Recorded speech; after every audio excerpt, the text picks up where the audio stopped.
बच्चों हम ग्राम तुल्यांक के बारे में बता रहे थे और ग्राम तुल्यांक में सवाल भी कराया आपको। ग्राम तुल्यांक में एक दो सवाल और बताता हूँ फिर आगे बढ़ते हैं। एक सवाल वो लिया मैंने 2.4 ग्राम मैग्नीशियम से पूर्ण क्रिया करने के लिए 2.4 ग्राम मैग्नीशियम से पूर्ण क्रिया करने के लिए 1.5 m HCl के कितने आयतन की आवश्यकता होगी। मतलब सवाल क्या है, मैग्नीशियम की क्रिया किससे करवानी है, HCl से करवानी है और आपसे बोला जा रहा है मैग्नीशियम कितना है 2.4 ग्राम है और HCl की मोलरता दर की इसका आयतन पूछ रहा है। ठीक है, मैंने तुल्यांक नियम क्या बताया था कि क्रियाकारक के समान ग्राम तुल्यांक क्रिया करते हैं। इसका मतलब मैग्नीशियम HCl क्रिया कर रहे हैं तो क्या काम करते हैं, हम मैग्नीशियम और HCl दोनों के ग्राम तुल्यांक को बराबर कर देते हैं। तो देखो इसका सॉल्यूशन देखो इसका, इसको से लिख देना ग्राम तुल्यांक G equivalent gram equivalent of HCl equal to gram equivalent of magnesium. Magnesium और HCl दोनों के ग्राम तुल्यांक को बराबर कर दो। चलो जी बराबर करते हैं। HCl है, इसकी मोलरता दर की हमको 1.5 तो मोलरता दर की है, वैलेंस फैक्टर HCl का 1 होगा, वैलेंस फैक्टर से गुणा करते ही मोलरता हमारी नॉर्मलता में बदल गई। ये तो नॉर्मलता, आयतन पूछ रहा है तो इनटू V। ठीक है, ये आयतन मान लिया V। ग्राम तुल्यांक मैग्नीशियम का ग्राम तुल्यांक, अब मैग्नीशियम का भार दर का 2.4 तो ग्राम तुल्यांक निकालने का तरीका एक तो N इंटू V होता है, एक W अपॉन E भी होता है। तो भार दे रखा है तो W की जगह क्या रखा 2.4 अपॉन मैग्नीशियम का तुल्यांक की भार 12। कैसे, परमाणु भार होता है 24 और उसकी संयुक्ता होती है 2, 24/2 करेंगे तो 12 E बार आ जाता है। ठीक है, यहाँ से हम V का मान निकाल लेते हैं। तो यहाँ से जो V है V इक्वल टू आता है मेरे पास 2.4 अपॉन 12 इंटू 1 अपॉन 1.5। ये जो आंसर है, ठीक है 2 ठीक है, इसको सोल्व करें तो देखो इस पॉइंट से इस पॉइंट को हटा दिया, इससे ये 2 बार कैंसिल हो गए तो ये आ जाता है 2/15। 2/15 किस में आ रहा है, ये लीटर में आ रहा है। सो लीटर में आप एक काम करें, इसको 1000 से मल्टीप्लाई कर दीजिए, ये आपका मिलीलीटर में कन्वर्ट हो जाएगा। अब इसको सोल्व करके देखते हैं।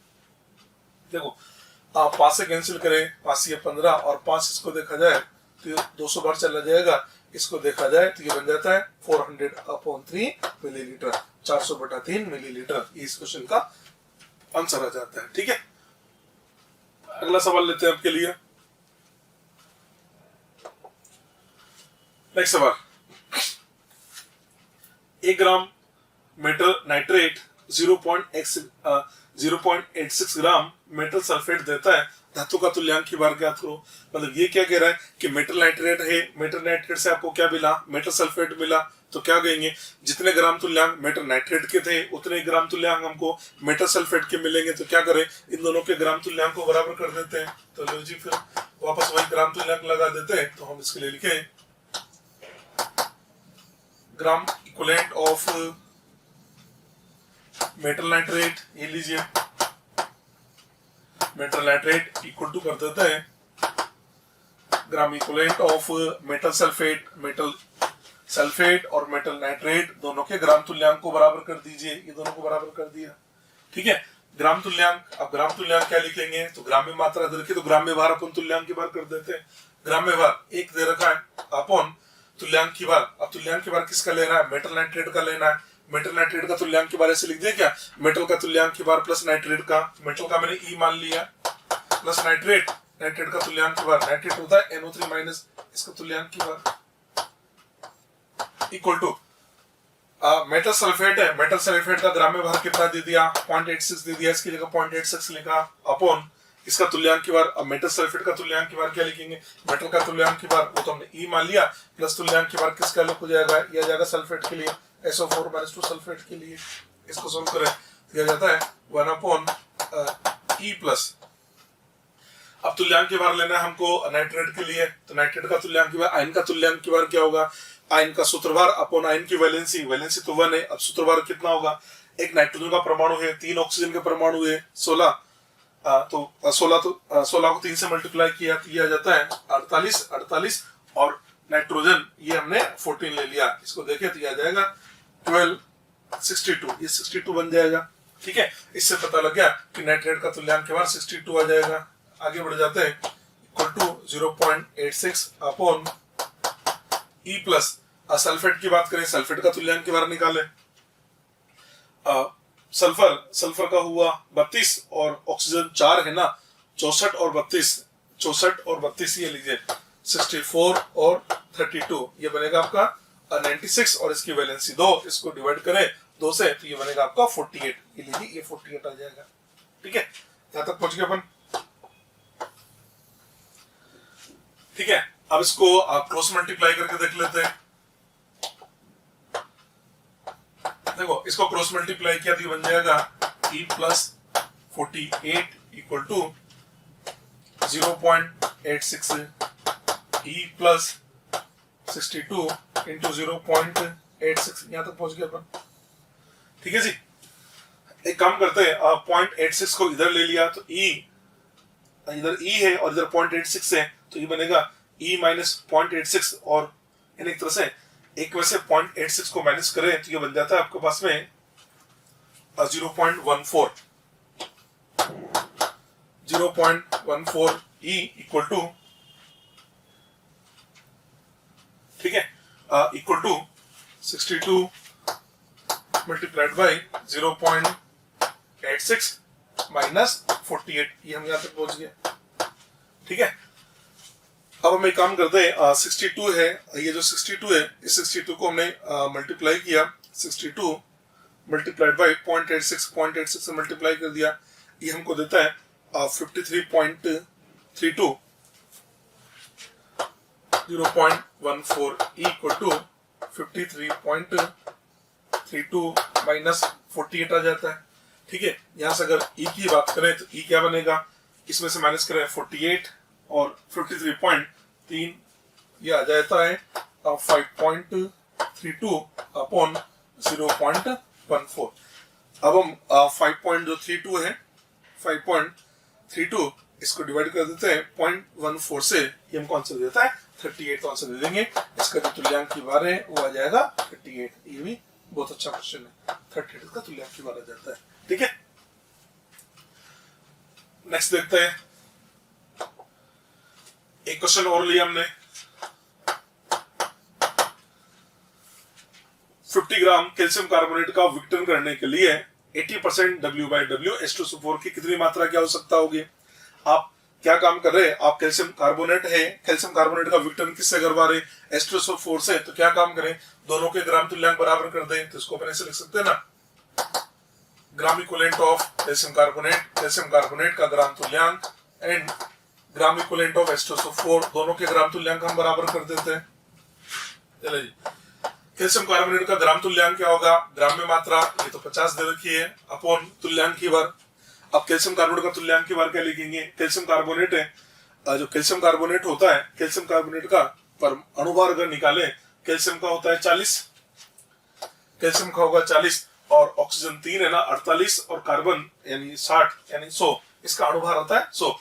और कैल्शियम कार्बोनेट को अगर ब्रेक करें तो कैल्शियम +2 कार्बोनेट माइनस देता है, यानी इसकी वैलेंसी कितनी 2, वैलेंसी 2 और अणुभार कितना 100, तो 100 में 2 का भाग लगाएं तो 50, इसका तुल्यांक की बार 50 ग्राम तुल्यांक आ गया। इसकी बात करें H2SO4 के ग्राम तुल्यांक, H2SO4 की मात्रा हमने W मान ली अपॉन H2SO4 का तुल्यांक की बार होता है 49, यहाँ से हमको पता लग रहा है W बराबर हमारे पास में 49 ग्राम आ गया। ये लीजिए 49 ग्राम आ गया। इसका मतलब ये हुआ कि आपको 49 ग्राम H2SO4 की आवश्यकता है। पर पता है सवाल में क्या दे रखा है, सवाल में ये आपको ये दे रखा है, सवाल में तो आपको ये दे रखा है कि आपका जो H2SO4 है वो 80% W/W है। 80% W/W का मतलब ये हुआ, अगर आपने H2SO4 का 100 ग्राम सैंपल लिया तो उस सैंपल के अंदर 80 ग्राम ही H2SO4 होगा। ऐसे बोल सकते हैं, अगर हमको 80 ग्राम की जरूरत है ना, अगर हमको 80 ग्राम की जरूरत है तो हमको 100 ग्राम लेना पड़ेगा। अब हमको जरूरत है 49 ग्राम की है, तो ऐसे लिख सकते हैं ना, 80 ग्राम H2SO4 इन 100 ग्राम सैंपल। ठीक है, तो आपको क्या चाहिए, आपको तो 49 ग्राम H2SO4 चाहिए ना, तो उसके लिए सैंपल कितना लेना पड़ेगा। ठीक है, तो ये लिख देंगे अपन 100/80 मल्टीप्लाइड बाई 49। ठीक है, अब इसको सोल्व करके देख लेते हैं, 100 डिवाइडेड बाई 80 मल्टीप्लाइड बाई 49। ठीक है, इसको सोल्व करें तो यह आ जाता है 61.25 ग्राम। के लिए हमको इतने ग्राम H2SO4 की आवश्यकता होगी। ठीक है, तो ये भी आपको क्वेश्चन सोल्व करना आना चाहिए। यहाँ तक तो आप बना ही लेते हैं, पर आप ये बस वो जो नेक्स्ट स्टेप में लिखी है ना, वो गड़बड़ नहीं होनी चाहिए। वो हमने इसे बनाया 80% W/W का मतलब अगर 100 ग्राम सैंपल है तो उसके अंदर 80 ग्राम ही H2SO4 पाया जाएगा। ऐसे बोलते हैं अगर 80 ग्राम H2SO4 चाहिए तो आपको सैंपल तो 100 ग्राम लेना पड़ेगा। अब H2SO4 कितना चाहिए, 49 ग्राम चाहिए, तो सैंपल कितना लेना पड़ेगा। आप इसमें यूनिटरी मेथड लगा के क्वेश्चन को सोल्व कर लिया। ये क्या ना, 80 ग्राम H2SO4 चाहिए तो सैंपल लेना पड़ता है 100 ग्राम। अगर H2SO4 चाहिए 49 ग्राम तो सैंपल कितना लोगे, 100/80 इंटू 49, आंसर आ जाता है 61.25 ग्राम। ठीक है जी। हाँ, अगर ये क्वेश्चन है ना, इसमें ये वाली बात नहीं बोलता, ये नहीं बोलता कि 80% W/W, क्यों इतना सा बोलता 50 ग्राम कैल्शियम कार्बोनेट का विघटन करने के लिए H2SO4 की कितनी मात्रा की आवश्यकता होगी, तो फिर आंसर हम ये 49 ग्राम दे देते हैं। ये वाली कैलकुलेशन हमने इसलिए करी क्योंकि सवाल में दे रखा 80% W/W। अगर ये वाली बात नहीं देता ना तो इस क्वेश्चन का आंसर फिर 49 ही हम टिक कर देते। ठीक है जी। ये हमने आपको तुल्यांक की वार के बारे में बता दिया, हमने आपको ग्राम तुल्यांक क्या होता है, हमने ग्राम तुल्यांक का नियम भी आपको सिखा दिया, इसके ढेर सारे सवाल भी करवा दिए। अब मैं आपको बताने जा रहा हूँ तुल्यांक की भार जो है उसको ज्ञात करने की कौन कौन सी विधियां है। इस तुल्यांक की भार को ज्ञात करने की भी कुछ विधियां हैं, 1 बाय 1 करके मैं आपसे बात करता हूँ। तो सबसे पहले लिखा मैंने, हेडिंग लिखा मैंने तुल्यांक की भार ज्ञात करने की विधियां। इसमें सबसे पहले ले रहा हूं मैं हाइड्रोजन विस्थापन विधि। 1 बाय 1 करके बात करते हैं। सबसे पहली विधि हमने ले ली है हाइड्रोजन विस्थापन विधि। हाइड्रोजन विस्थापन विधि में क्या होता है, कोई जो सक्रिय धातु होती है, सक्रिय धातु की क्रिया हम करवाएंगे तनु HCl से। होता क्या है, जब सक्रिय धातु तनु अम्लों से क्रिया करती है, जब सक्रिय धातु तनु अम्लों से क्रिया करती है तो वहां पर एक हाइड्रोजन गैस को विस्थापित कर देती है। लिखा हमने सक्रिय धातु है, इसकी क्रिया किससे करवा रहे, तनु अम्ल। सपोज हमने तनु HCl ले लिया तो उसने क्या किया, एक तो बनाया धातु क्लोराइड, उसके साथ में ये हाइड्रोजन गैस को विस्थापित कर देती है। तो हम लोग क्या करते हैं, आपने एक सक्रिय धातु ली, तो जो सक्रिय धातु ली आपने उसकी मात्रा का मापन कर लिया। सपोज हमने W1 ग्राम सक्रिय धातु ली और फिर जो हाइड्रोजन निकली उसका भार ज्ञात कर लिया, तो पता लगा हमको W2 ग्राम हाइड्रोजन मिल रही है। यानी हमने धातु कितनी ली है, W1 ग्राम ली है, हमको जो हाइड्रोजन विस्थापित हुई है वो कितनी मिली, W2 ग्राम मिली। तो क्या मैं इसको ऐसे बोल सकता हूँ क्या कि W2 ग्राम हाइड्रोजन को विस्थापित करता है ये W ग्राम मेटल। ये तो लिखा ना, W2 ग्राम हाइड्रोजन को विस्थापित करता है बराबर W1 ग्राम मेटल। मैंने आपको तुल्यांक की भार की परिभाषा क्या बताई थी, तुल्यांक की भार की परिभाषा बताई थी ना, जो हाइड्रोजन के 1.008 को विस्थापित करता है उसका तुल्यांक की भार कहलाता है। तो बन गई डेफिनेशन। तो हम ऐसे बोलेंगे W ग्राम हाइड्रोजन को विस्थापित करता है बराबर W ग्राम धातु। तो हमने पूछा फिर 1.008 ग्राम हाइड्रोजन को कौन डिस्प्लेस करेगा, तो आया W1/W2 इंटू 1.008। तो ये बन गया इस धातु का तुल्यांक की भार। यहाँ पर W1 क्या है, तो W1 यहाँ पर धातु की मात्रा है, W2 हाइड्रोजन की मात्रा इंटू 1.008। इन मैंने एक तरह से फॉर्मूला ही बना दिया। तो तुल्यांक की भार का फॉर्मूला बन गया, तुल्यांक की भार E बराबर धातु का भार अपॉन हाइड्रोजन का भार इंटू 1.008। ये तुल्यांक की भार ज्ञात करने का फॉर्मूला बन गया है। अब आपको फॉर्मूला डायरेक्ट याद कर लेना है। फॉर्मूला कैसे बनाया ये मैंने आपको पूरी विधि समझा दी है। आपको विधि भी याद नहीं हो तो आपको सीधा सीधा याद रहना चाहिए। तुल्यांक की भार का फॉर्मूला है धातु का भार अपॉन हाइड्रोजन का भार इंटू 1.008। ठीक है, ये है हमारी पहली विधि हाइड्रोजन विस्थापन विधि। दूसरी विधि ले रहा हूं मैं ऑक्साइड निर्माण विधि। ऑक्साइड निर्माण विधि, ऑक्साइड निर्माण विधि नाम से पता लग रहा है ऑक्साइड का निर्माण होगा। दूसरी विधि लिखी है मैंने ऑक्साइड निर्माण विधि। तो इसमें क्या होगा, एक धातु है, धातु की क्रिया किससे करवाएंगे, ऑक्सीजन से, तो धातु ऑक्साइड बनेगा। मैंने मान लिया धातु है W1 ग्राम और धातु ऑक्साइड बना W2 ग्राम। इसका मतलब ऑक्सीजन होगी फिर W2 - W1 ग्राम। आपको याद है तुल्यांक की भार की परिभाषा जब बताई थी तो ऑक्सीजन के रेस्पेक्ट में क्या परिभाषा लिखवाई थी, ये तो बोला था ना कि जो ऑक्सीजन के 8 से क्रिया करेगा वो उसका तुल्यांक की भार होगा।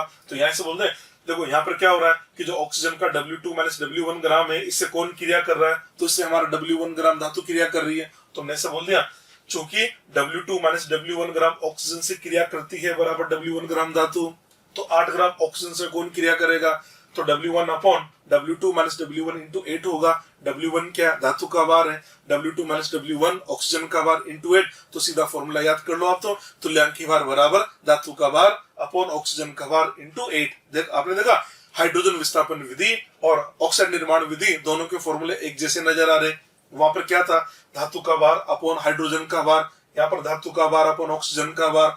वहां 1.008 था क्योंकि हाइड्रोजन का तुल्यांक की बार 1.008 है, यहाँ पर 8 लिखा क्योंकि ऑक्सीजन का तुल्यांक की बार 8 होता है। ठीक है, तो इस तरीके से फॉर्मूला याद कर लेना, गड़बड़ नहीं होनी चाहिए। तीसरी विधि बताता हूं। तीसरी विधि हमारे पास में क्लोराइड निर्माण विधि, जैसे ऑक्साइड निर्माण विधि वैसे क्लोराइड निर्माण विधि। इसका फॉर्मूला में डायरेक्ट लिख देता हूं। क्लोराइड निर्माण विधि क्या होगी, फॉर्मूला लिखा तत्व का भार अपॉन क्लोरीन का भार इंटू 35.5, एग्जैक्टिव वैसे वैसे फॉर्मूला बना दिया। ठीक है, फोर्थ विधि हमने ली धातु धातु विस्थापन विधि।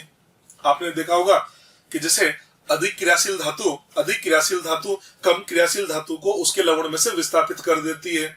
जैसे मान लो हमने जिंक की क्रियाशीलता कॉपर से ज्यादा है, जिंक की क्रियाशीलता कॉपर से ज्यादा होती है, तो हमने कॉपर सल्फेट का तो विलयन लिया, इस कॉपर सल्फेट के विलयन के अंदर हमने जिंक को मिलाया, तो जिंक क्या करेगा, जिंक उस कॉपर सल्फेट के विलयन में से कॉपर को तो डिस्प्लेस कर देगा और खुद उसके साथ लवण बना लेगा। ये तो क्या ना, जिंक को किस में मिलाया, कॉपर सल्फेट में, तो ZnSO4 बना, उसके साथ में कॉपर को डिस्प्लेस कर दिया। सपोज हमने जिंक की मात्रा मिलाई हमने W1 ग्राम और इसका तुल्यांक की बार था E1, जो कॉपर हटके अलग हुआ उसकी मात्रा हुई W2 ग्राम, उसका तुल्यांक की बार था E2। यह भी क्रिया हो गई। आपको ग्राम तुल्यांक का नियम क्या समझाया था, जितने ग्राम तुल्यांक आप जिंक के मिलाओगे उतने ही ग्राम तुल्यांक वो कॉपर को विस्थापित करेगा ना। तो अपन क्या कर सकते हैं, हम यहाँ पर इस जिंक के और कॉपर के दोनों के ग्राम तुल्यांक को बराबर कर दे, अपना सवाल बन जाएगा। ये तो क्या मैंने जिंक के ग्राम तुल्यांक, जिंक का बार W1 है, तुल्यांक की बार E1 है, इसका ग्राम तुल्यांक होगा W1/E1, और कॉपर का ग्राम तुल्यांक होगा, इसका ग्राम में बार है W2 और तुल्यांक के बार E2, तो इसका ग्राम तुल्यांक होगा W2/E2। तो हमने लिख दिया W1/E1 बराबर W2/E2, दोनों के ग्राम तुल्यांक को हमने बराबर कर दिया। ये आपकी फोर्थ विधि है। ठीक है, नेक्स्ट विधि लेता हूं मैं, विधि नंबर 5। पांचवी विधि हमने द्विक अपघटन विधि, इसको बोल दिया जाता है डबल डिकम्पोजिशन मेथड। द्विक अपघटन विधि इसको हमने बोल दिया डबल डिकम्पोजिशन मेथड। अब समझते हैं डबल डिकम्पोजिशन मेथड क्या कहता है। डबल डिकम्पोजिशन मेथड, आपने दो कंपाउंड लिए, उन दोनों को मिलाया, तो दोनों ने क्या किया, आयन का एक दूसरे के साथ एक्सचेंज कर लिया, उसको बोलते हैं double decomposition method. Double decomposition का मतलब आपने दो कंपाउंड को मिलाया, दो कंपाउंड को मिलाते उन्होंने आपस में एक दूसरे ने आयन का क्या कर लिया, एक्सचेंज, उसको बोलते हैं डबल डिकम्पोजिशन मेथड। एग्जाम्पल समझना, जैसे AgNO3 के अंदर NaCl मिला दिया, AgNO3 में क्या मिलाया, NaCl मिलाया, तो उन्होंने क्रिया करके बना लिया AgCl प्लस NaNO3। इन दोनों ने आपस में क्या किया, आयन का एक्सचेंज कर लिया, इसी को बोलते हैं डबल डिकम्पोजिशन मेथड। ठीक है, ये तो हमने AgNO3 NaCl का एक एग्जांपल ले लिया। इसको जनरल लेके बात करें, हमने कंपाउंड लिया एक तो AB और एक दूसरा कंपाउंड ले लिया हमने CD। AB और CD को मिलाया, तो ये दोनों ने आयन का आपस में एक्सचेंज करके और एक कंपाउंड बना लिया AD और एक बना लिया CB। ठीक है, AB कंपाउंड हमने मिलाया, सपोज इसकी मात्रा थी W1, इसका तुल्यांक की बार था E1। जो में AD कंपाउंड मिला, इसकी मात्रा थी W2 और इसका तुल्यांक की बार था E2। तो करना क्या, दोनों के ग्राम तुल्यांक बराबर कर दो। तो देखो ग्राम तुल्यांक बराबर किया मैंने, तो मैं क्या कर रहा हूँ, AB और AD दोनों के ग्राम तुल्यांक को बराबर कर देता हूँ। AB का ग्राम तुल्यांक क्या होगा, W1/E1, इसका ग्राम तुल्यांक W2/E2। आप ये भी लिख सकते हैं 1 का मतलब AB, तो इसको कैसे लिखा मैंने, WAB/EAB इक्वल टू WAD/EAD। आप चाहो तो इस मात्रा को उधर ले आओ, तो ये आपके पास आ जाएगा WAB/WAD इक्वल टू EAB/EAD। यहां तक पहुंच गया। हम इसको ऐसे लिख सकते हैं WAB/WAD इक्वल टू EAB का मतलब क्या हुआ, AB का तुल्यांक की बार। AB के तुल्यांक की बार को हम ऐसे लिख सकते हैं कि A का तुल्यांक की बार प्लस B का तुल्यांक की बार। ये लिखा मैंने, A का तुल्यांक की बार प्लस B का तुल्यांक की बार अपॉन EAD का मतलब AD का तुल्यांक की बार क्या होगा, A का तुल्यांक की बार प्लस B का तुल्यांक की बार। ये लिख दिया, तुल्यांक की बार A प्लस तुल्यांक की बार D, ये लीजिए। ठीक है, तो इसमें जो भी अननोन होगा ना उसका हम मान ज्ञात कर सकते हैं। ठीक है, कुल मिला के बात ये फॉर्मूले वगैरह कुछ भी नहीं है, मैं करके आ रहा हूं, मैं एक तरह से ग्राम तुल्यांक का नियम ही लगा रहा हूं। आपको तो बस ये फॉर्मूले वगैरह याद करने की कोई जरूरत नहीं है। आपको एक की मात्रा देगा और दूसरे के बारे में पूछेगा, दोनों को ग्राम तुल्यांक को बराबर कर दो, उत्तर अपने आप निकल के आ जाता है। ठीक है, चलिए जिसके कुछ सवाल बनाते हैं हम।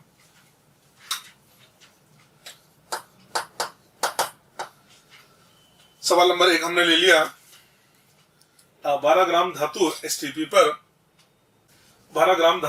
पर तनु अम्ल में से 11.2 लीटर हाइड्रोजन विस्थापित करती है। धातु का तुल्यांक की बार ज्ञात करो। अभी भी बताया था धातु का तुल्यांक की बार क्या लिखवाया था हमने, तुल्यांकी भार बराबर धातु का भार अपॉन हाइड्रोजन का भार इंटू 1.008। यार ये बताया था धातु का भार वो 12 ग्राम धातु दे रखी है अपॉन हाइड्रोजन का भार। अब हाइड्रोजन का भार निकाले, हाइड्रोजन हमको कितना दे रखा है 11.2 लीटर दे रखा है, भार निकालना है तो 11.2 लीटर है, पहले से मोल बना देते हैं। याद है ना एसटीपी में 1 मोल का आयतन 22.4 लीटर होता है तो 11.2 का मतलब आधा मोल आ जाएगा। इसका हाइड्रोजन का मोल कितना हो गया, आधा तो मोल है, आपको तो भार लाना है तो आप इसको अणुभार से गुणा करेंगे तो ये बनेगा 0.5 को मैंने 2 से गुणा कर दिया मल्टीप्लाइड बाई 1.008। ठीक है 0.5 को 2 से मल्टीप्लाई किया तो क्या आ जाएगा 1 और ये मल्टीप्लाई करें तो इसका जो आंसर है वो हमारे पास रहता है 12 का आंसर देंगे। इसका तुल्यांकी भार है 12 इसका तुल्यांकी भार देता है।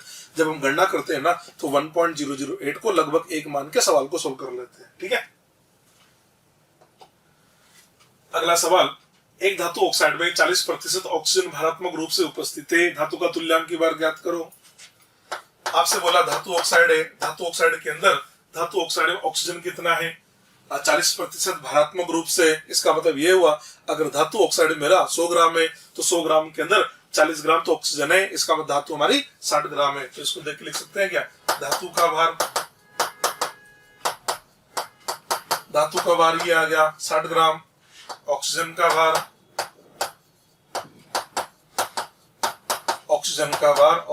आ जाएगा हमारे पास में 40 ग्राम।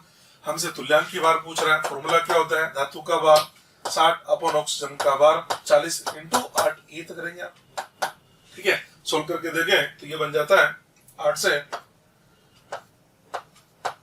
40 और 12, इसका आंसर भी ये लीजिए 12 निकल के आ जाएगा। 60 में 5 का भाग लगाए 5 12 60, ये आंसर 12 आ जाता है इसके लिए। ठीक है और सवाल लिया मैंने एक,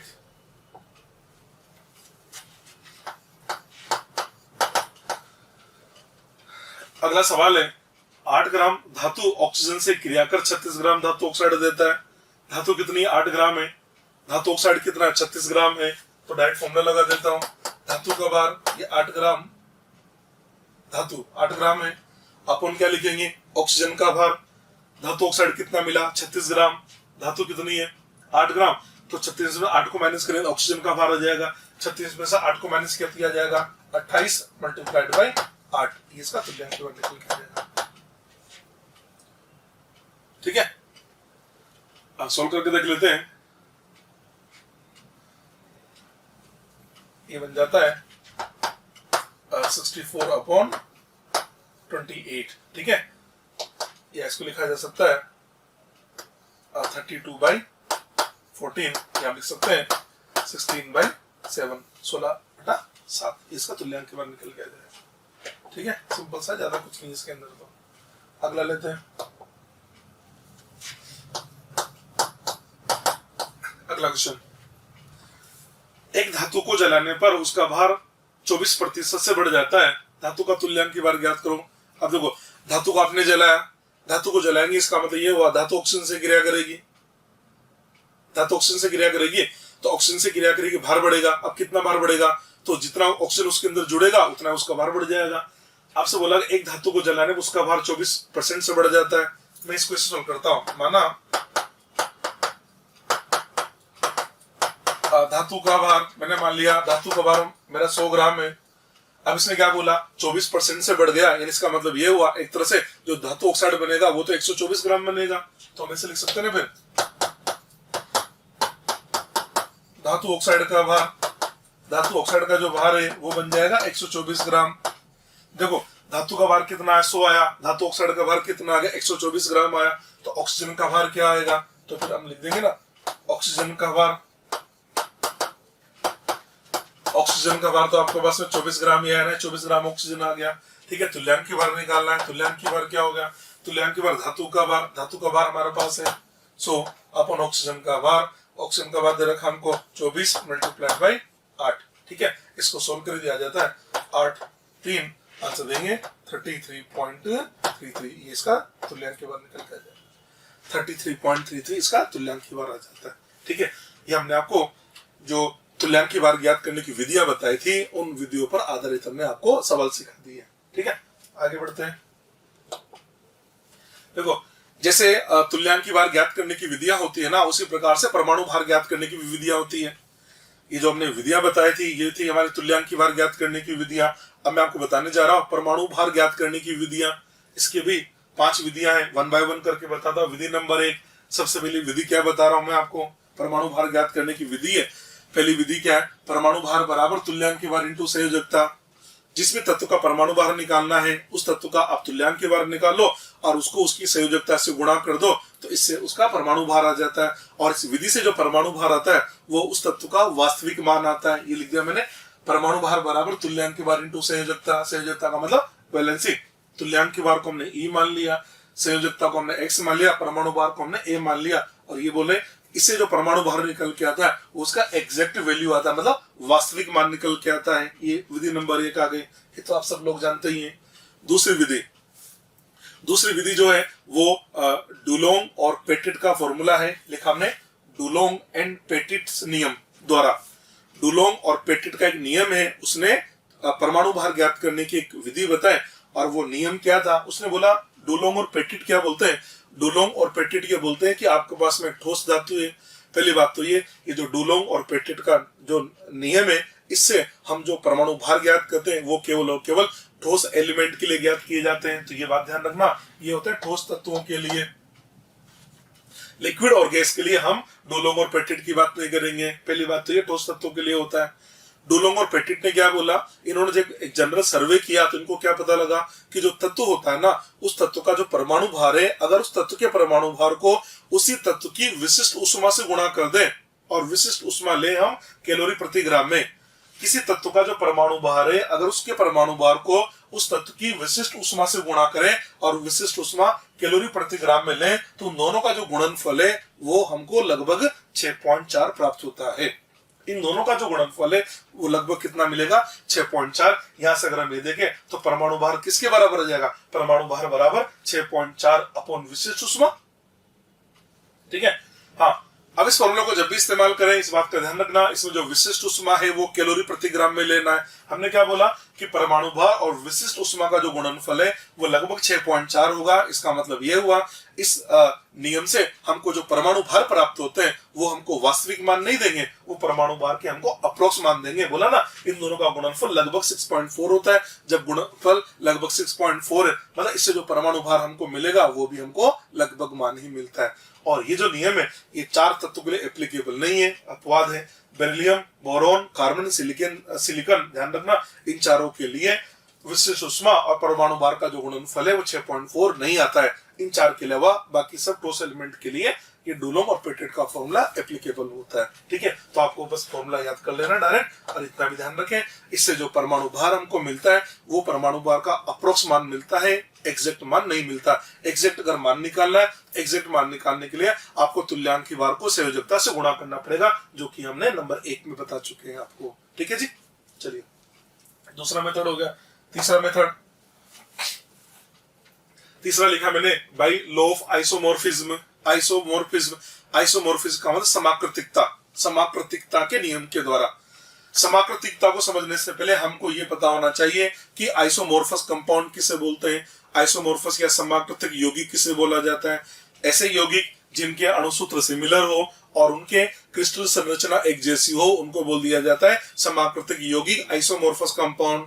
आइसोमॉर्फस कंपाउंड की डेफिनेशन क्या है, जिनके मोलिकुलर फॉर्मूले तो सिमिलर होने चाहिए और उनकी जो क्रिस्टल संरचना है वो एकदम आइडेंटिकल होनी चाहिए, ऐसे यौगिक को बोला जाता है आइसोमॉर्फस कंपाउंड, उनको बोला जाता है समाकृतिक यौगिक। यौगिक जिनके अणुसूत्र सिमिलर तथा क्रिस्टल संरचना आइडेंटिकल हो, आइसोमॉर्फस यौगिक कहलाते हैं। अच्छा, आइसोमॉर्फस यौगिकों की खास बात क्या होती है, आइसोमॉर्फस यौगिकों में तत्वों की संयोजकता समान पाई जाती है। आइसोमॉर्फस के एग्जांपल बताता हूं पहले तो।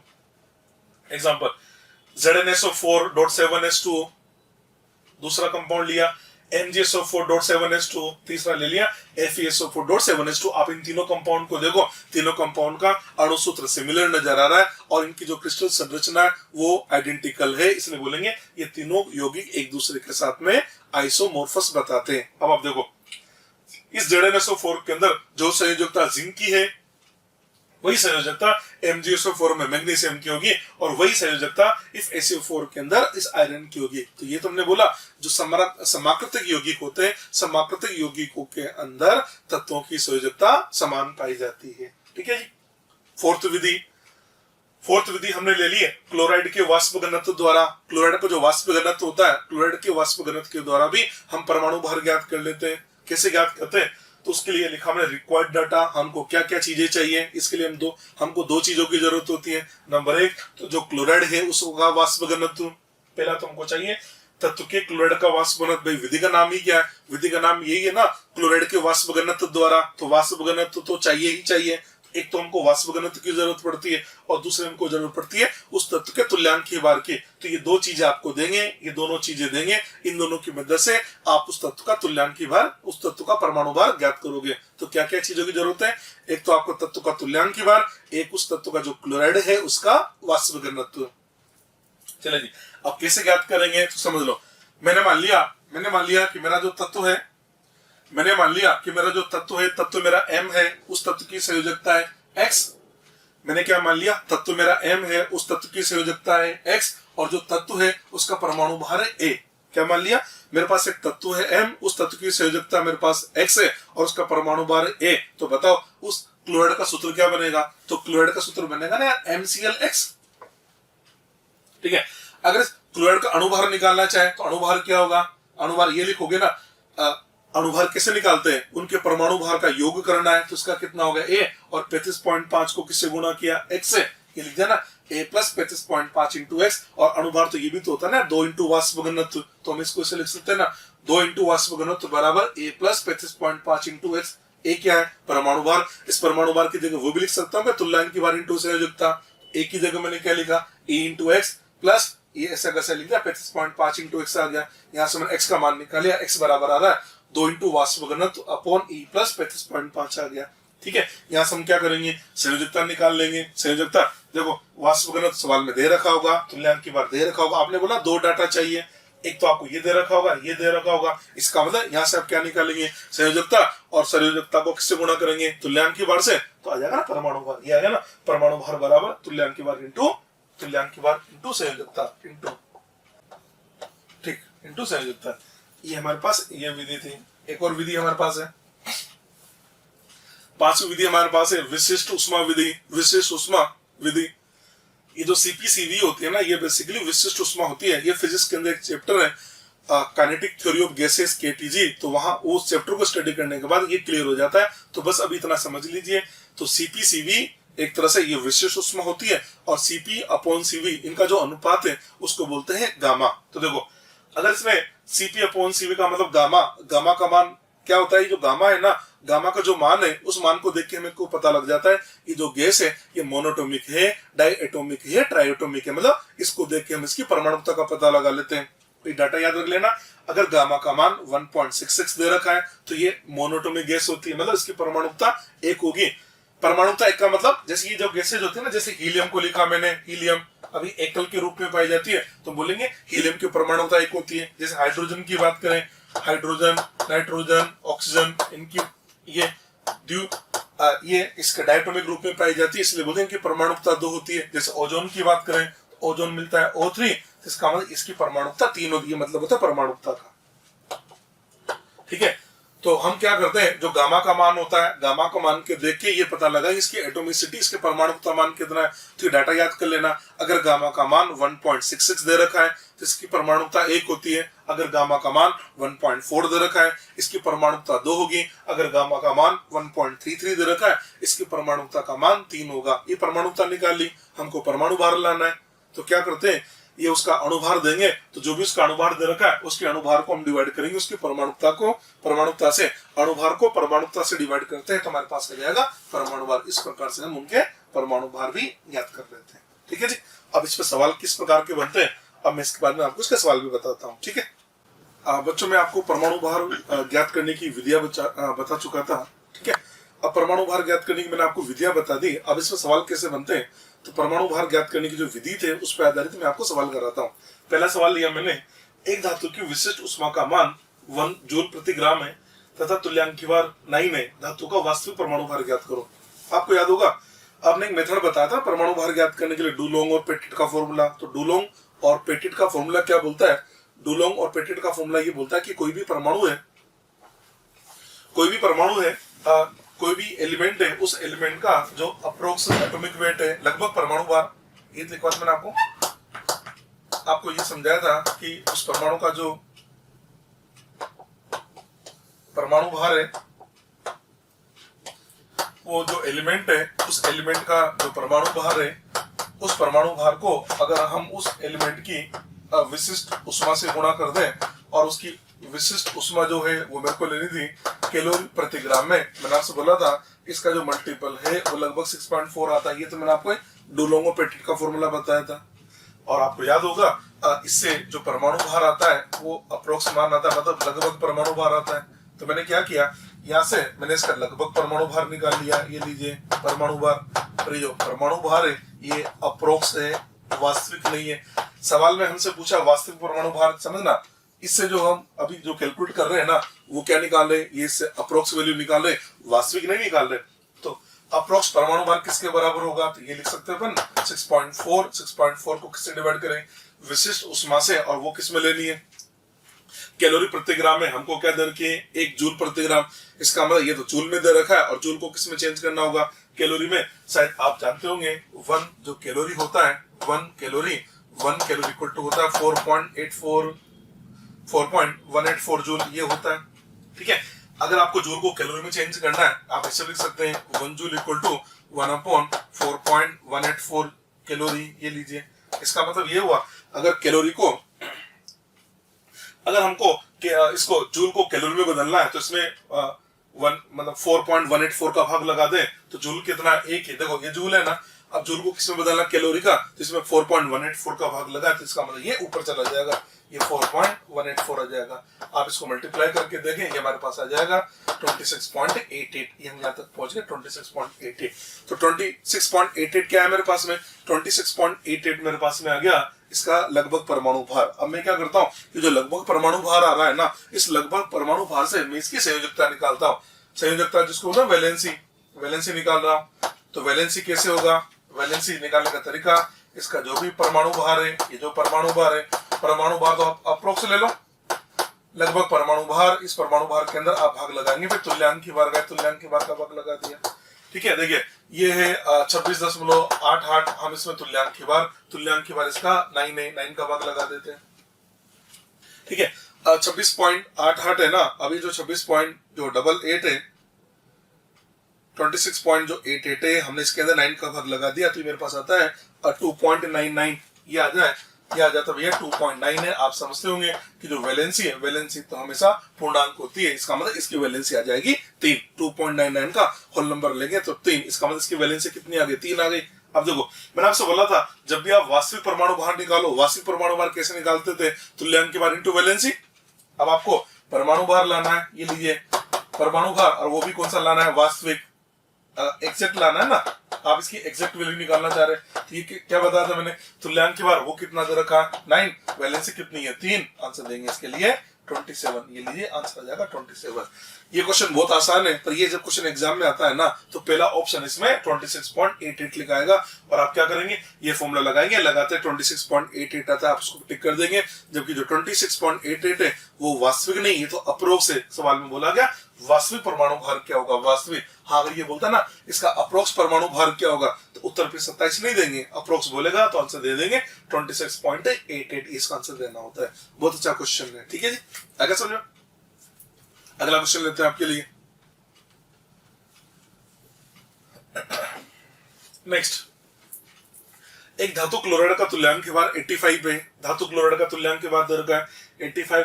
धातु का तुल्यांक की बार 7 है, तो धातु का परमाणु भार ज्ञात करो। ठीक है, ये जो है परमाणु भार ज्ञात करने की एक विधि बताई थी ना, धातु क्लोराइड के वाष्प घनत्व से। ठीक है, अब धातु क्लोराइड का वाष्प घनत्व दे रखा है, याद होगा दातु क्लोराइड के वाष्प घनत्व से सबसे पहले मैंने आपको क्या बताया था, उसकी वैलेंसी निकाल लो, और वैलेंसी निकालने का फॉर्मूला याद आ गया आपको? फॉर्मूला लिखवाया था हमने, वैलेंसी जो था, वैलेंसी बराबर मैंने लिखवाया था, वैलेंसी था 2 इंटू वेपर डेंसिटी अपॉन ई तुल्यांक की बार प्लस 35.5, ये वैलेंसी का फॉर्मूला था। ठीक है, तो हम भी सबसे पहले वैलेंसी निकाल लेते हैं। 2 इंटू वाष्प घनत्व दे रखा हमको 85 अपॉन तुल्यांक की बार, ये हमारे पास है 7 प्लस 35.5, ये लीजिए आप तक आ गया। 85 का 2 टाइम्स करें तो ये बन जाएगा 170 को डिवाइड करें 35.5 प्लस 7 तो ये बन जाता है 42.5, ये लीजिए यहाँ से हम वैलेंस से निकाल लेते हैं। ठीक है, तो अपने काम करते हैं 170 को हमने डिवाइड कर दिया 42.5 से, तो ये हमको देता है 4। इसका मतलब इसकी वैलेंसी 4 आ जाएगी, 4 वैलेंसी आ गई। आपसे क्या बोला गया, धातु का परमाणु भार वैलेंसी आ गई और तुल्यांक के बार 7 दे रखा है, तो परमाणु भार का फॉर्मूला लगा देते हैं। परमाणु भार जो है, परमाणु भार बराबर आ जाएगा तुल्यांक के बार वो 7 दे रखा है, वैलेंसी इसका 4, उत्तर दे देंगे 28। ये लीजिए आंसर है 28, इस क्वेश्चन का आंसर 28 बन जाएगा। ठीक है, ऐसा समझे। अगला सवाल लेते हैं। अगला क्वेश्चन है, एक धातु को बोल दिया हमने M, सिंबल M मान लिया है। एक धातु का सल्फेट MgSO4.7H2O के साथ आइसोमॉर्फस बताता है, समाकृतिकता बताता है, तथा इसमें 20% धातु भारात्मक रूप से उपस्थित है। धातु का परमाणु भार ज्ञात करो। आपको पता है परमाणु भार ज्ञात करने की हमने एक विधि लिखी थी समाकृतिकता के नियम के द्वारा, तो ये वही विधि के बारे में जिक्र कर रहा है। अब इसने क्या बोला, सवाल समझना। ये बोला कि हमारे पास एक धातु है, एक धातु M है और उस धातु का जो सल्फेट है वो MgSO4.7H2O के साथ में समाकृतिकता बताता है, इसके साथ समाकृतिकता बताता है। इसका मतलब ये हुआ उस धातु M का जो सल्फेट होगा, उस धातु M का जो सल्फेट होगा वो इस मैग्नीशियम के सल्फेट के साथ समाकृतिकता बता रहा है। देखो मैग्नीशियम का सल्फेट तो ये रहा, ये हमने लिख दिया मैग्नीशियम का सल्फेट MgSO4.7H2O, ये हो गया ना। अब वो जो सल्फेट है वो किसका, पहली बात तो धातु का, ये सल्फेट मैग्नीशियम का, वो सल्फेट किसका है, धातु का है, और उसके साथ समाकृतिकता बता रहा है। इसका मतलब उस धातु M का जो सल्फेट बनेगा ना, उसका फॉर्मूला इसके जैसा ही होगा, मतलब इसके जैसा होगा और इसका स्ट्रक्चर एक जैसा होगा। तो हम सोचे कि उस धातु M का फॉर्मूला होगा कैसा, तो इसको देखने से पता लग रहा है उस धातु M का फॉर्मूला एक तरह से हो जाना चाहिए MgSO4.7H2O। बोला था ना समाकृतिक यौगिक किसे बोला जाता है, जिनके अणुसूत्र लगभग एक जैसे दिखाई देते हैं। तो देख लो ना, एक जैसा तो नजर आ रहा है, इससे हमको पता लग गया इसका जो वो जो धातु है, उस धातु का जो सल्फेट है वो कुछ इस प्रकार से होना चाहिए, ये हमने पता लगा लिया। अब एक काम करते हैं, अब हम इसका अणुभार निकालें। इसका अणुभार कितना आएगा, इसका अणुभार निकाल लेते हैं। इसका अणुभार M, मैंने मान लिया ये जो धातु है इसका जो परमाणु भार है वो सपोज A है, तो हमने इसको A मान लिया, ये A मान लिया, प्लस सल्फर का परमाणु भार होगा 32, ऑक्सीजन का 16 को 4 से मल्टीप्लाई करेंगे 64, वाटर का होता है 18 को 7 से, तो आप इसको से लिखें, यह आ जाएगा 32 प्लस 64 प्लस 7 इंटू 18। आप इसको सोल्व करें तो इन सब का जो सम है ये आ जाता है 222, ये 222 आ जाएगा। इसका मतलब ये जो अपने सल्फेट है इसका जो अणुभार है वो हमारे पास आ रहा है A प्लस 222 अणुभार आ गया। चलिए जी, यहाँ तक तुमने पता लगा लिया। सवाल में हमसे क्या बोला है, ये जो सल्फेट है ना, इसके अंदर 20% धातु भारात्मक रूप से पाई जाती है। इसके अंदर 20% धातु क्या है, भारात्मक रूप से उपस्थित है, 20% धातु भारात्मक रूप से उपस्थित है। तो अपन एक काम करें ना, ये जो धातु सल्फेट है, इस धातु सल्फेट के अंदर धातु का प्रतिशत अगर निकाले, देखो धातु का प्रतिशत कैसे निकलता है, 20%, यहाँ लिखा हमने 20% बराबर क्या लिखते थे ऊपर, याद है ना, प्रतिशत संगठन ज्ञात करने का फॉर्मूला क्या होता था, प्रतिशत संगठन बराबर ऊपर क्या लिखते थे आप, उस यौगिक के अंदर उस धातु का भार, तो इसके अंदर एक ही परमाणु है तो इसका भार A मान लिया, ये A आ गया, अपॉन उसका अणुभार कितना है A प्लस 222, ठीक है, मल्टीप्लाइड बाय 100, ऐसे तो लिखा करते थे। इसको सोल्व करें तो, अगर हम इसको सोल्व करें तो ये हमारे पास आता है, इसको सोल्व करें तो देखो, इसको सोल्व करके हम ऐसे कर सकते हैं, ये लीजिए, ये जो 20 है, ये 20 है, हमारा 100 कैंसिल हो जाएगा 5 बार, तो ये लिखा जा सकता है, ये आपके पास आ जाएगा A प्लस 222 इक्वल टू आ जाएगा 5A। इस A को उधर ले जाएंगे तो ये आ जाता है 4A, तो A बराबर लिखा जा सकता है, A बराबर आ जाएगा 222/4। इसको सोल्व करके देख लेना, इसका परमाणु भार आ जाता है 55.5। आंसर देंगे 222/4। 4 करने का मतलब बाई टू 2 बार कर दिया, तो 222 का आधा होता है 111 का आधा होता है 55.5। तुमने डायरेक्ट लिख दिया, इसका जो परमाणु भार है ये हमारे पास आ जाता है 55.5। ये इस क्वेश्चन का आंसर आ जाता है। ये भी अच्छा क्वेश्चन है, ठीक है। ये अभी तक हमने आपसे डिस्कस किया कि परमाणु भार ज्ञात करने की जो विधियां थी उन विधियों पर आधारित मैंने आपको सवाल बता दिए। तो देखो हमने कौन कौन सी विधियां डिस्कस करी। एक पहले तो हमने बताया तुल्यांक भार ज्ञात करने की विधियां, उसके बाद फिर हमने आपको बता दिया परमाणु भार ज्ञात करने की विधियां। अब एक और मैं आपको बता रहा हूं अणुभार ज्ञात करने की विधियां। तो नेक्स्ट मेरा डिस्कशन है अणुभार ज्ञात करने की विधियां। अब मैं आपको बता देता हूं अणुभार ज्ञात करने की कौन कौन सी विधि है। विधि नंबर 1, अणुभार बराबर होता है 2 इंटू वाष्प घनत्व। ये लीजिए ये विधि हो गई, ये तो हमने कई बार काम में ले लिया। वाष्प घनत्व दे रखा होता है, उसका जैसे दुगुना करेंगे तो अणुभार आ जाता है, तो विधि को बोल दिया अणुभार बराबर होता है 2 इंटू वाष्प घनत्व। विधि नंबर 1। दूसरी विधि को बोल दिया जाता है विसरण विधि। ये जो विधि है ये केवल गैस के लिए एप्लीकेबल है, इसका सॉलिड और लिक्विड से कोई लेना देना नहीं होता है। इसको बोला जाता है विसरण विधि, ओनली फॉर गैसेस, केवल गैसों के लिए लागू होता है। विसरण विधि के लिए ग्राहम ने अपना विसरण का नियम दिया, जिसको बोल दिया जाता है ग्राहम का विसरण का नियम। ये लीजिए ग्राहम का विसरण का नियम।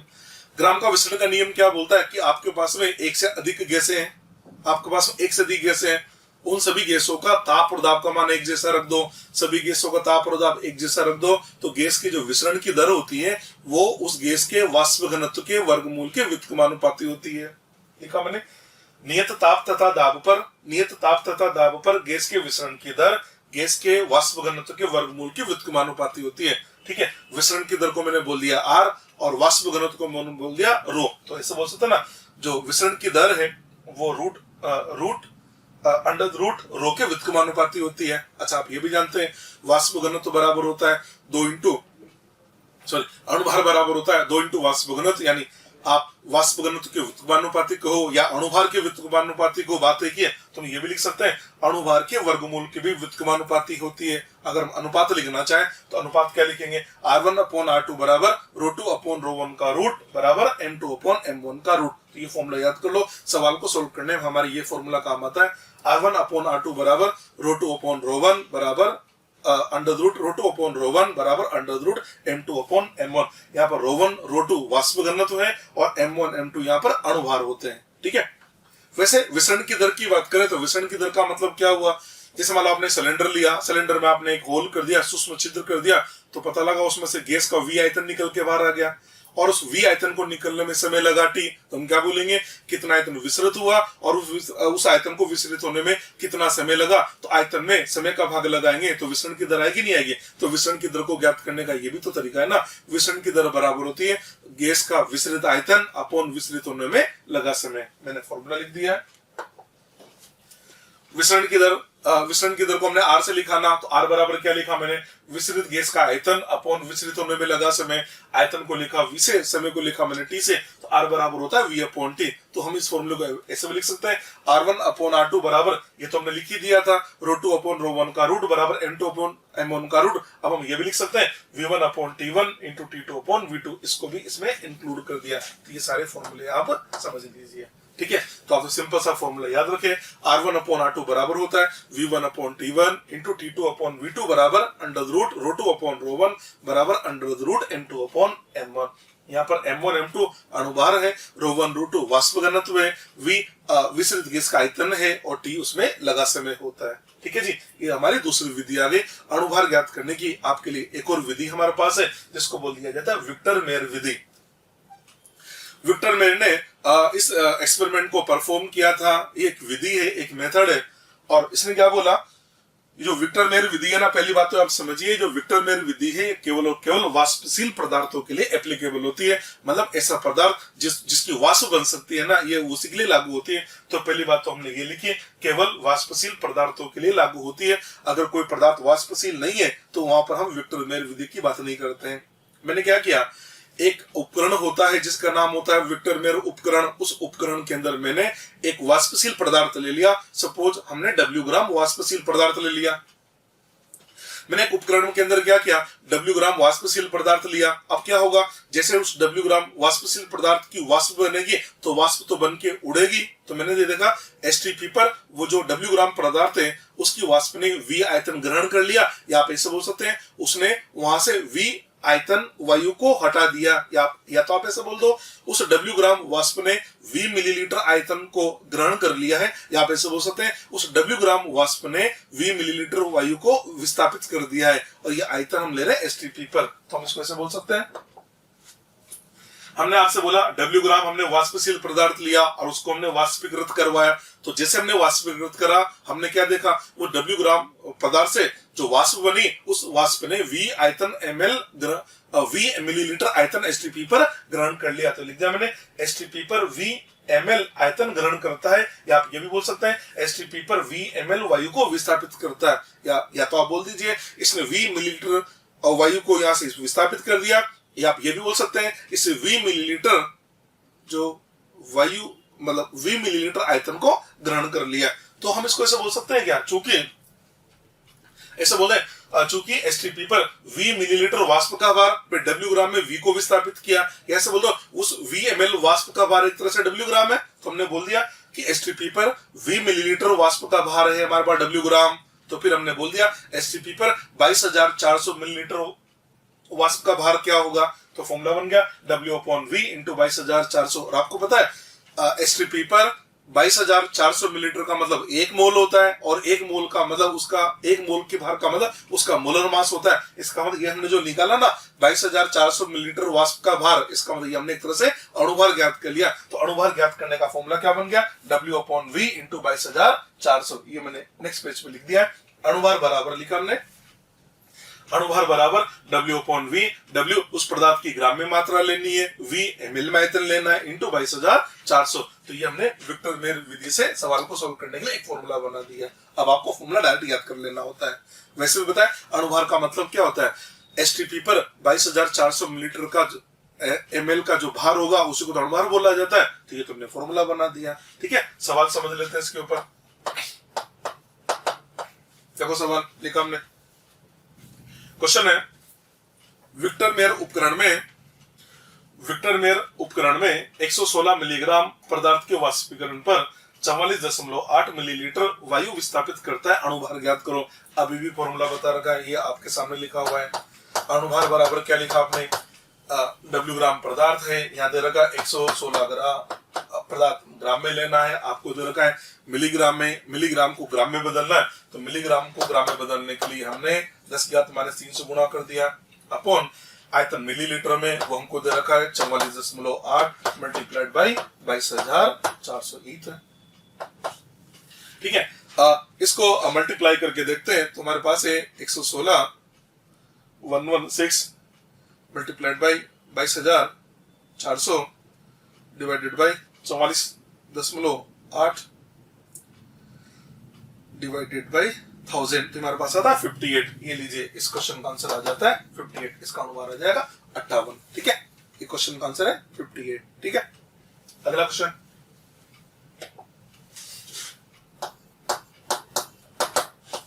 नेक्स्ट, दो गैस A तथा B के समान आयतन को एक सूक्ष्म छिद्र के द्वारा विस्थापित होने में क्रमशः 20 तथा 10 सेकंड लगते हैं। गैस A का अणुभार 80 हो तो गैस B का अणुभार ज्ञात कर लीजिए। चलो जी, विसरण का नियम लगाते हैं। तो A और B, गैस A और गैस B, तो हम ऐसे लिख सकते हैं RA अपॉन RB बराबर लिख सकते हैं VA upon TA into TB upon VB equal to लिखा जा सकता है MB अपॉन M1 का अंडर रूट। ये लीजिए, ये हमने फॉर्मूला बना लिया।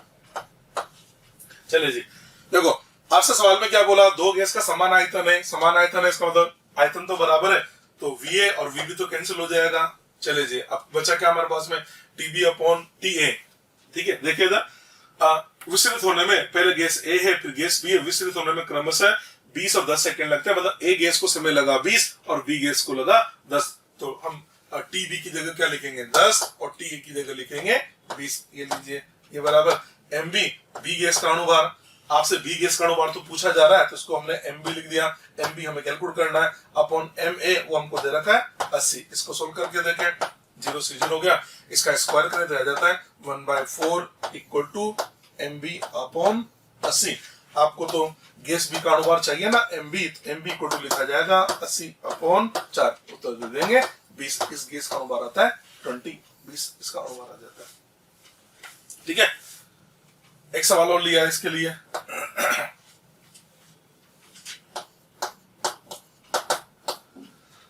अगला सवाल हमने लिया, समान ताप तथा दाब पर 100 मिलीलीटर क्लोरीन तथा 127 मिलीलीटर गैस X को विस्तृत होने में लगा समय समान है, गैस एक्स का अणुभार ज्ञात करना है।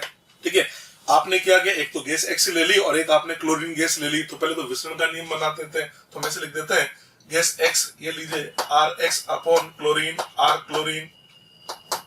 ये किसके बराबर लिखोगे, इसको लिख सकते हैं ना अपन, ऐसे लिखा हमने V X upon T X into T chlorine upon V chlorine equal to molecular mass of chlorine upon molecular mass of gas X का रूट। ये तुमने बेसिक फॉर्मूला बना लिया है।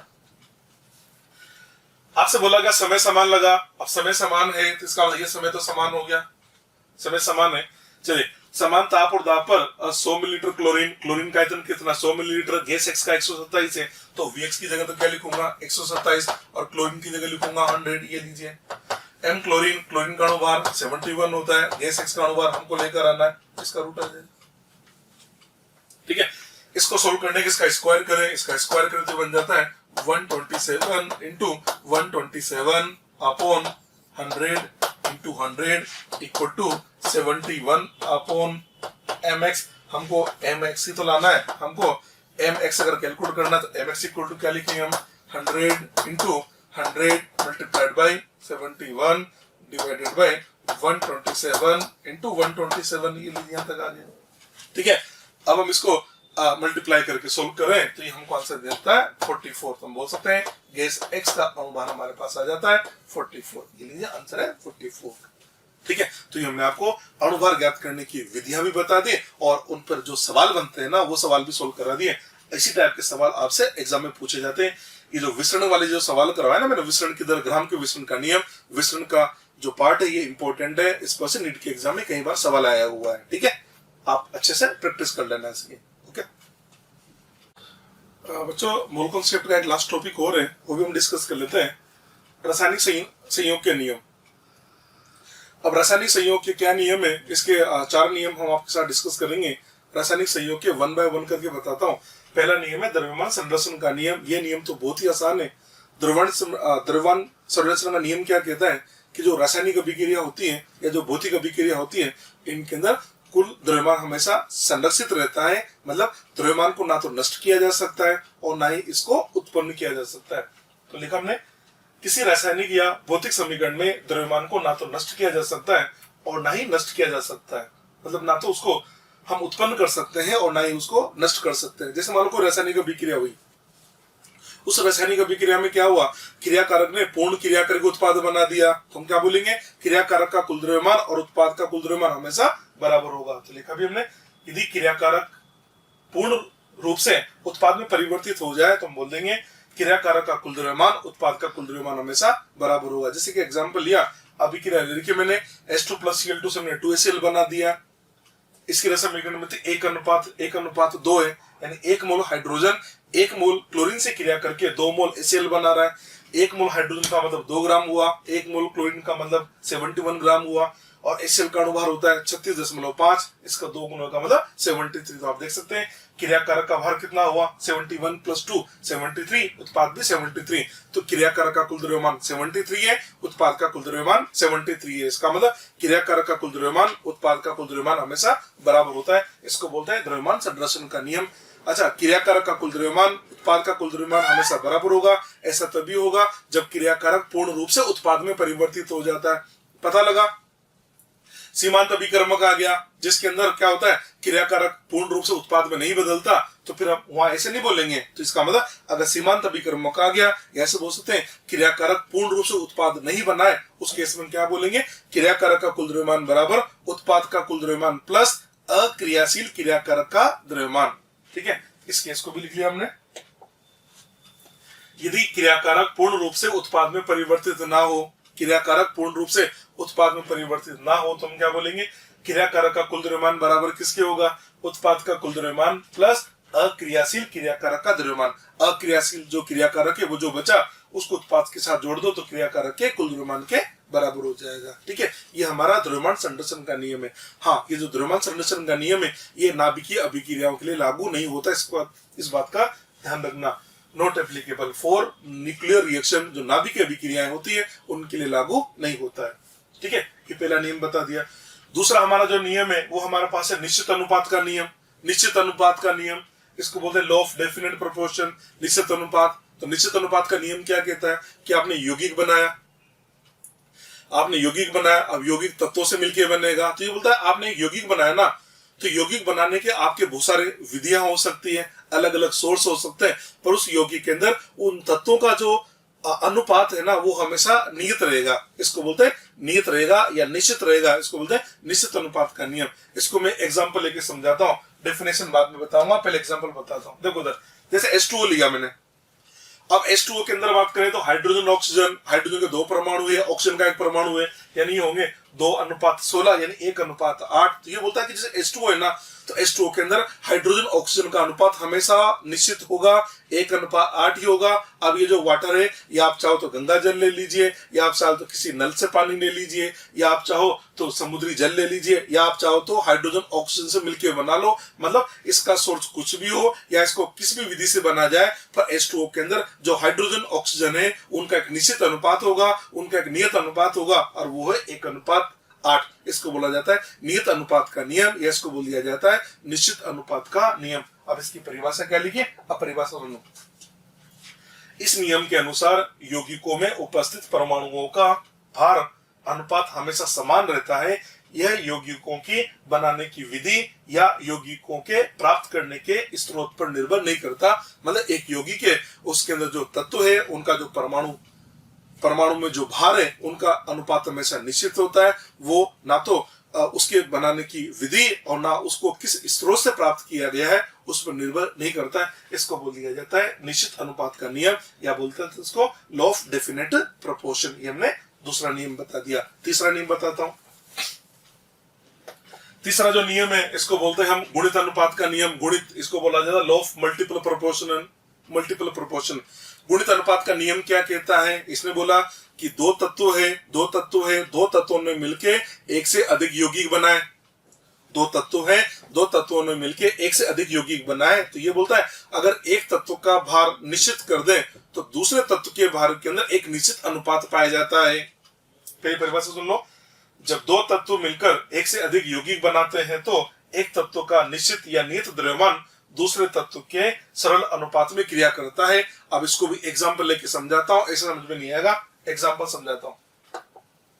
देखो, जैसे मैंने दो एलिमेंट ले लिया, एक मैंने नाइट्रोजन लिया, एक मैंने ऑक्सीजन ले लिया। मेरे पास दो एलिमेंट नाइट्रोजन ऑक्सीजन है, इनने मिलके एक से अधिक यौगिक बनाया। तो इसने मिलके एक तो बना लिया N2O, एक बनाया NO, एक बना दिया N2O3, एक बना दिया N2O4, एक बना दिया N2O5, एक से अधिक यौगिक बना दिए। हमने क्या बोला? देखो, अब N2O के अंदर नाइट्रोजन के दो परमाणु है, ऑक्सीजन का एक परमाणु है। ऑक्सीजन का एक का मतलब 16, नाइट्रोजन का दो का मतलब 14, दूनी 28। तो इसका मतलब इसके अंदर नाइट्रोजन का 28 भाग है और ऑक्सीजन का 16 भाग है।